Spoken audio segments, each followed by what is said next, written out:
Everyone, welcome to The Explainer. So if you're a senior professional trying to navigate the US immigration system, you already know the deal. It feels like this incredibly complex, incredibly high-stakes puzzle.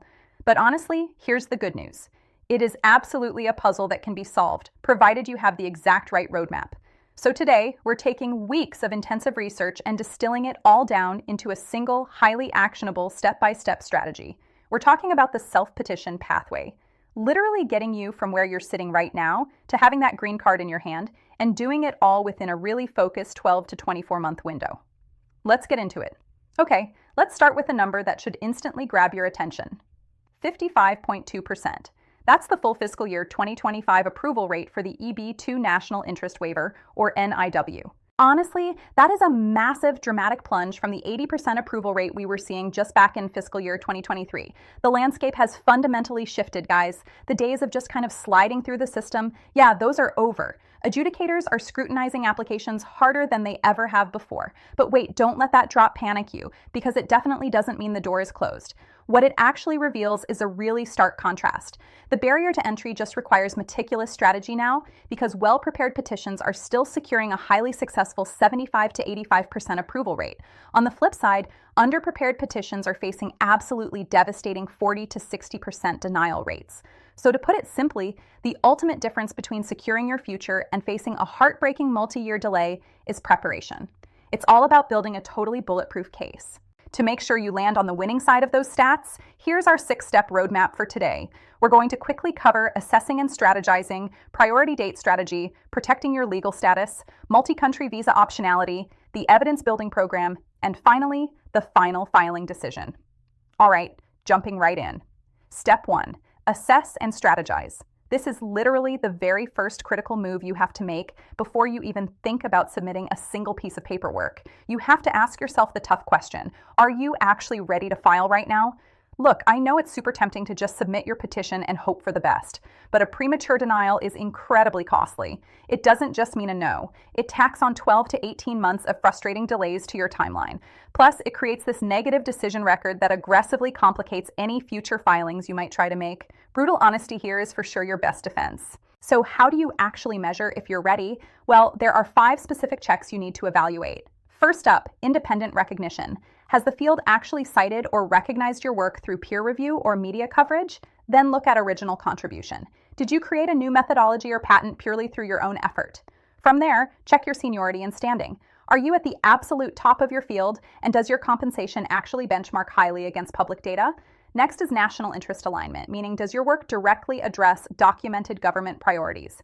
And finally, consider your evidence architecture. Can every single one of these claims be independently verified through public records? Okay, so if you score a strong 4 or 5 out of 5 here, you're looking really good to file within the next 30 to 60 days. If you have 3, you might file the EB-2 NIW now and start building toward the EB-1A. But, and this is absolutely crucial, if you score 2 or fewer, you must pause. Actually, don't just pause. Stop.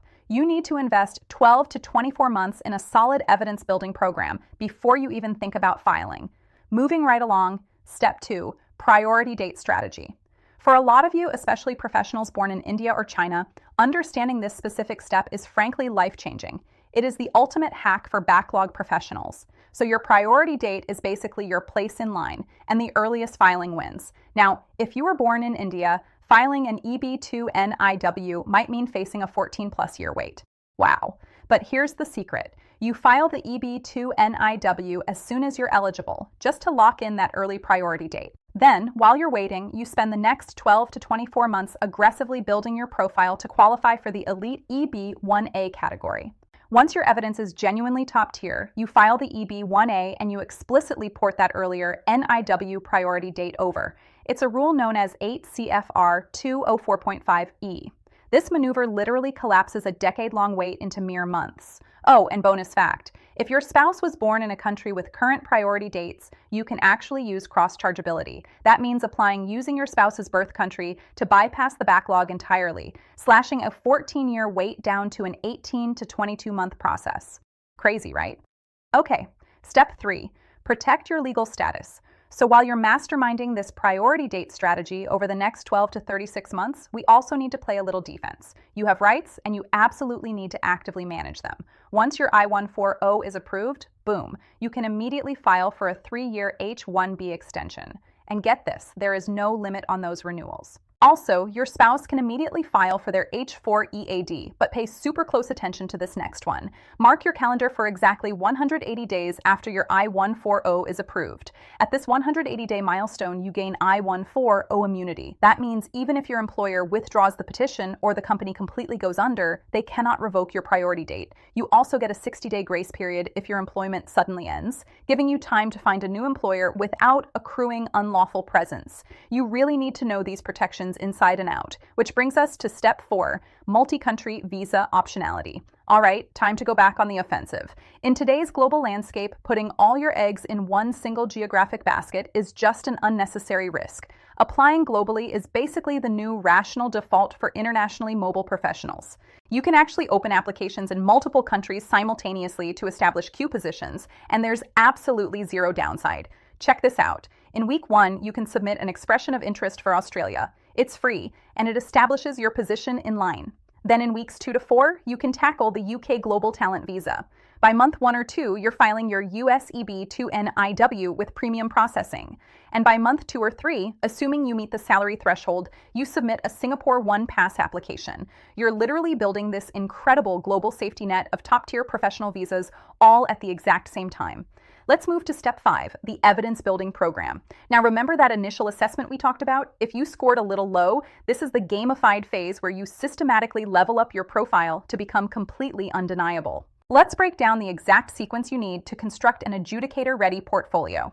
For the first 60 days, you're just gathering baseline data, your citations, your salary benchmarks, that sort of thing.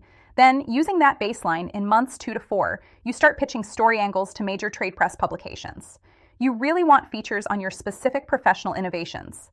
As your visibility starts to grow, moving into months 3 to 6, you actively seek out peer review and judging roles. Leveraging that momentum in months 4 to 8, you execute a publication strategy. We're talking submitting to high-impact journals, IEEE proceedings, or maybe writing a Harvard Business Review case study. Months 8 to 12 are for securing really selective advisory board roles or fellowships. And finally, bringing the whole thing together, in months 10 to 16, you commission 4 to 8 expert letters from genuinely independent senior professionals who can specifically verify your now highly published record. It's a very structured, highly targeted campaign. And finally, step 6, the final filing decision. You can basically consider this the final boss of your immigration journey. Honestly, the single most common strategic error we see is people filing way too early. You have to know exactly when your evidence is genuinely ready. Adjudicators, they don't just wing it. They use very specific frameworks. For the EB-2 NIW, they use what's called the Dhanasar 3-prong argument. That means your proposed endeavor must be concrete and policy aligned. It can't just be some aspirational daydream, right? It has to be corroborated by objective evidence. If you're out there just making general claims without that verifiable proof we built in the last step, you are simply not ready to file. And if you're targeting that top-tier EB-1A, well, adjudicators use the Kazarian 2-step framework. This is the specific legal target for your EB-1A evidence.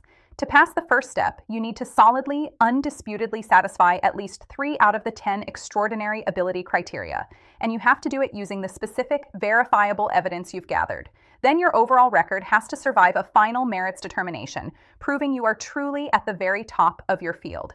When you hit that mark, you file, and absolutely not a second before. But here's the thing, when you follow this framework perfectly, the results are incredible. 89%. That was the phenomenal February 2026 premium processing approval rate for the EB-1A.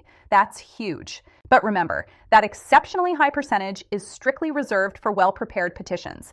It is definitively not the approval rate for folks who rush their filing before their evidence is rock solid. So you're probably wondering, where do we start right now? Well, the source material strongly recommends taking the Advance My Profile free 15-minute assessment. It's a great tool because it evaluates your current record against the US EB-2 NIW, the EB-1A, the UK Global Talent Visa, and the Australia Visa all simultaneously. It will clearly identify your exact evidence gaps and outline a specific 12 to 24-month actionable building program just for you. It's really the absolute best first step to taking control of this whole complex process. Wow, we've covered a tremendous amount of ground today, from priority date hacking to building a totally undeniable portfolio. Look, the data shows that the system is getting tougher, for sure. But it also clearly shows that strategic preparation wins every single time. So the final question I want to leave you with is this. Are you going to let falling approval rates defeat your global ambitions? Or are you going to use this proven roadmap to take complete control of your immigration destiny starting today? The choice and the strategy is entirely yours. Thanks so much for joining me on this explainer, and best of luck on your pathway.